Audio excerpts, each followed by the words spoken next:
मी जतवरून आलोय. माझ्या मिसेसला शुगरचा प्रॉब्लेम होता गेल्या 5-6 वर्षापासून.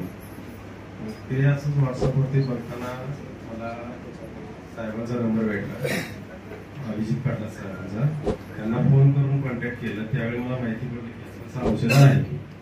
त्यानंतर मी औषध मागवून घेतलं. 2 महिने झालं शुगर एकदम नॉर्मल. किती होती तुझी अगोदर? अगोदर 250-300 आणि आता 126, 128, 30 कॉम्प्लिकेशन्स काय होते? कॉम्प्लिकेशन्स कॉम्प्लिकेशन्स काय होते? आणि भरपूर कॉम्प्लिकेशन होते. रात्री झोप लागायची नाही. मिसेस ना मला नाही. बर. आणि पाय गुडघ्यापासून खाली काळपट पडले. अरे बर. दोन्ही पाय, हाताची पायाची हालचाल केली. आता एकदम नॉर्मल आहे. कॉम्प्लिकेशन पण झाले. एकदम झाले सगळे. दिसायला पण व्यवस्थित दिसायला. Okay sir, good. फरक भरपूर पडलेला आहे. आणि त्यासाठी मग घरातल्याला फरक पडला, बाहेरच्याला पण पडू दे म्हणून मी आलेलो आहे. Okay okay, Congress.